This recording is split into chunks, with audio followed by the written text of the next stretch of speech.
It's a beautiful life. It's a beautiful life. You have a beautiful life to live, and don't ever, ever, ever let anyone tell you anything different. Your life is beautiful. You have everything you need, and you are surviving, and you are doing well for yourself. Don't let people tell you that you need more than what you have. Don't let people tell you that you don't have enough. Don't let people tell you that your life is not precious and that your life is not beautiful. Because your life is very beautiful. Your life is very precious. And you're going to keep surviving, and you're going to keep doing the best for yourself. Always remember that. Y'all take care. One love to the humble. One love to the humble. One love to the humble. Hey, listen. Black people have a complex. And that complex is that, white supremacy is a real thing to them. They really, really follow white supremacy. Even though there's no such thing as white supremacy, but a lot of black people have been convinced that it is. So therefore, they act on that. They tend to say things that revolves around it. And the things they talk about is not really white supremacy. It's not really that. But that's what they talk about, and that's what they think is real. So, when you see them doing things like, they'll go out and say, oh, use your privilege to help me. We need you to go out here in the streets and do something for me. That's entitlement. They think they're entitled to something. They think they're owed something. They think something should be given to them, but that's not the case. There's nobody that can do anything to save the black community but the black community. That's it. But I don't think that's going to happen because black people tend to fall into these traps, and we stay in these traps, and we keep on moving down the same lines, and we're doing the same things over and over and over again, expecting a different result.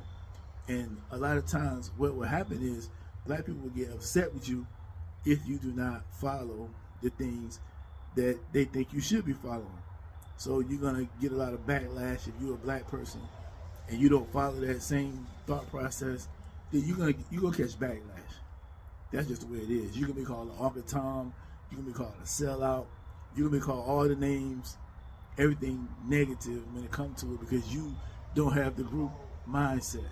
But you don't need the group mindset. That's the thing that has gotten us into the situation that we're in the first place, with this group thinking and thinking that there's a such thing as white privilege. So they tell white people, well, use your privilege and help us. Go out here and go into these spaces and help us. Nobody can help us. There's nothing that anyone can do that hasn't already been done. We're fighting an invisible battle. Because see, the battle has nothing to do with the physical. The battle that black America has to fight is a spiritual battle. Because spiritually, we're not what we're supposed to be. We're doing things out of order. We don't do what we used to do, the things that kept us unified, the things that kept us close, the things that kept us firm, the things that kept us strong, the things that kept us fortified, the things that kept us unified. We don't have it anymore. Because there is no spiritual change that has happened. We haven't done anything to change the condition, because the condition is a spiritual battle. And we're trying to fight a spiritual battle physically. You can walk up and down the street. You can march. You can do sit-ins. You can do all these things. But it's never going to change what's going on spiritually with us. Because spiritually we are out of line. We're not getting married the way we used to. We're not into church the way we used to be. We're not doing anything that's going to unify us and make us the way we used to be. That is over with. Now we're getting so low that we're asking white people to use their white privilege to help us. There's no such thing. They don't have no white privilege. They can't do anything for us. They can't go and make something happen, because that's not what we're fighting against. When something is in your spirit and something changes your spirit, that's the way you're gonna act. And you can't have a spiritual change and then think, oh, but it ain't me, it's them doing that. But we're the ones running around doing all the most violent crimes. We're doing all of the we're stealing like there's no tomorrow. We're out here we're scamming each other. We do each other wrong. Those are spiritual things, because there's something going on in their mind that make people see things the way they see it. There's something going on in the mind that's making people see things the way that they see it. And we're the only ones that seem to be acting this way. We're 13% of the population, yet we are doing over 50% of the most violent crimes. That's a spiritual issue. That has nothing to do with white people or anyone else. That's all us. The music we listen to gets into your spirit. When the music gets into your spirit, it changes how you act. If you put positivity in your spirit, you're usually going to get positive results. If you put negativity in your spirit, you're usually going to get negative results. You see, let me tell you a story. There was this man, this old man and his grandson was sitting at a gas station out in the opening, or not in the opening, but out in the, before you get into a city, they were sitting at this gas station out in the city. And a car pulled up, had a whole family in the car. And the man got out of the car, and he walked up to the old man. He said, "Hey, old man." Well, he said old man, but he said, "Hey, excuse me, how are the people in this town?" And the man said, "Well, how are the people in the town you just came from?" He said, "Well, the people in the town I just came from, they were just mean, nasty, disgusting, biting, jealous. They were all of those things." He said, "Well, that's about the same thing with the people in this town. That's probably what you're going to see in this town. The same type of people." The man said, "Hey, I appreciate it. Thank you." Got back in the car and drove away.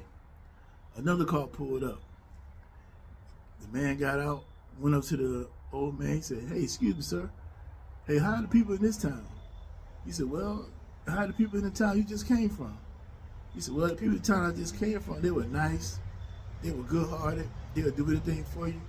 They'd give you a shirt off their backs. They do all of that for you." He said, "Well, that's about the same type of people you're going to find in this town."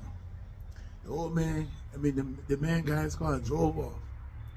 The little grandson said, Grandpa, why did you lie to both of them men? One of the men, he told him that the people was going to be bad, and the other man, he told the people was going to be good. He said, "Well, grandson, let me tell you, nothing happens on the outside first. Everything that's going on the outside is what's going on in the inside. So whatever you think and whatever you see and whatever's going on inside of you, that's what's going to reflect on the outside of you." See, both of those men are going to encounter the same people, but it has nothing to do with the people. It has everything to do with you. It matters what's inside of you. What's inside of you will be what's on the outside of you. That's what you're going to see. The world you see is the world you see because of what's inside of you. If you have negativity inside of you, then that's what you're going to see in the world. You're going to see negativity.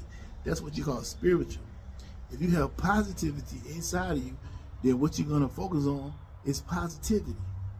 If you have negativity, then you're going to focus on more negative stuff.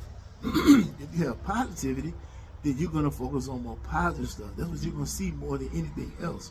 Remember this. You remember when you first got that car you got, or you got those shoes, or you got that shirt, that hat, or those pants.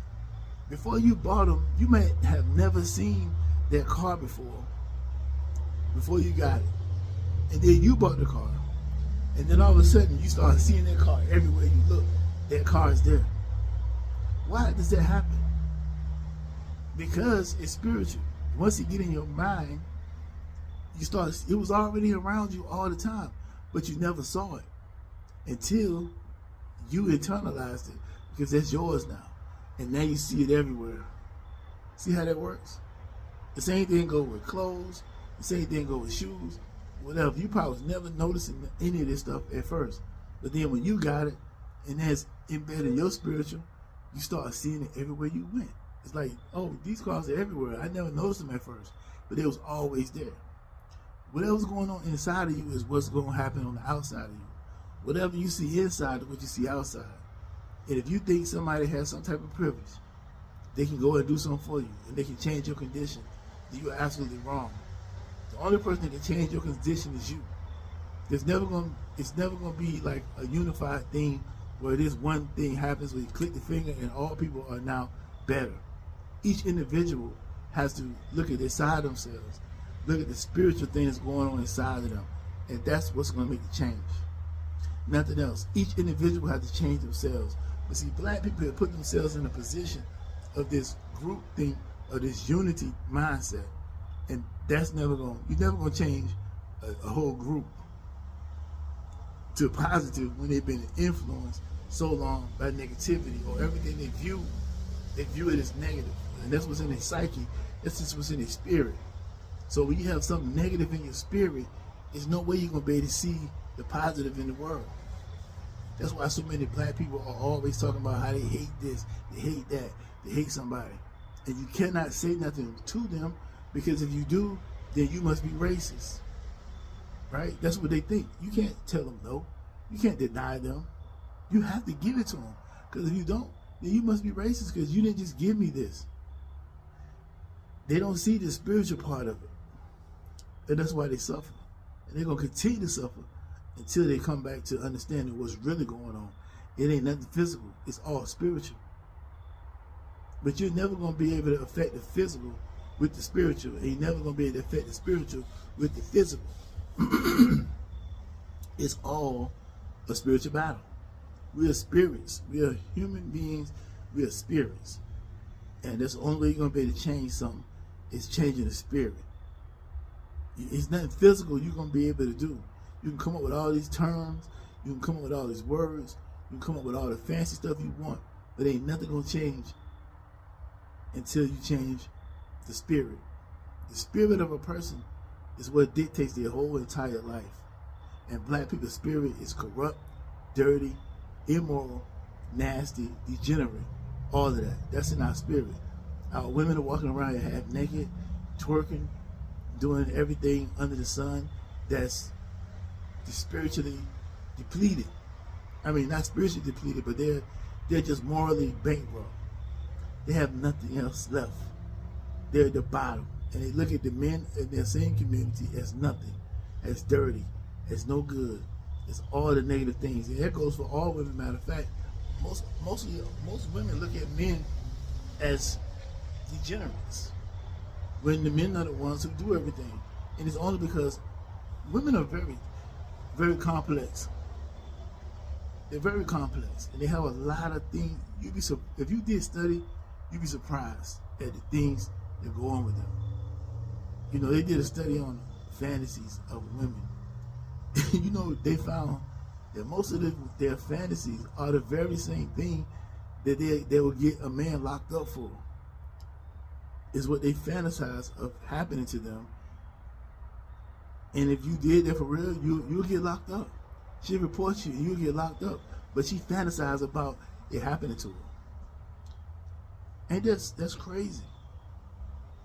But the women are very complex and very strange, because the way they interpret things, their mind, they have a different type of mind than we have as men.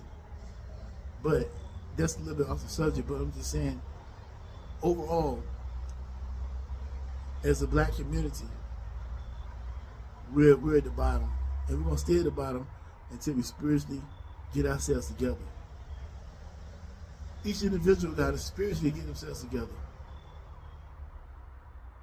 And until that happens, it ain't not going to change. Because there's too many people out here that's going to continue to pump the nonsense in our heads. And we're going to keep going for it. And then we're going to still keep blaming the wrong people. We're going to blame it on white people when it's really black people who's at fault. Because they're not trying to change your mind. They're not trying to get into your spirit. They're not trying to make you see the positive things of life. They keep showing you the negative. And the negative is such a small percentage of what's really going on. It's way more positive stuff happening than negative. Well, I won't say it like that. I mean, what I mean is, you could do more positive things than you can negative. But if somebody keep telling you negative, negative, negative, all you worth is negative, negative, negative, nobody likes you, you just negative, negative, negative, then that tends to be what you go towards more and how you think. But you don't have to think negative all the time.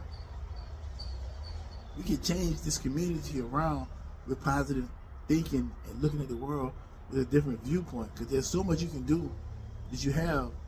There's so much that you have now that people before you did not have. We're in a position today that no one else that's black in times before had any of these privileges that we have today. But yet we act like we're just like them. We act like we're like the people from the 50s, 40s, 30s, and 20s. We act like we are in the same position as black people were back then. We're not. We have way more things than they ever had. We're way more advanced than they ever been. We've accomplished a lot more than they ever had. But yet we still talking like we're living in the 1920s and 30s and 40s and like we're still in slavery. That's a spiritual thing, man. It ain't got nothing to do with the physical, because physically we can do everything we want to do. But spiritually, we think we're in the 1920s. We got to change the spirit. So you think about that, you marinate on that, and I hope this means something to you. And I hope it changes something about your life, and it changes something about the way you think. And I hope you really consider getting your spirit back in order. I really hope you think about it. Y'all take care.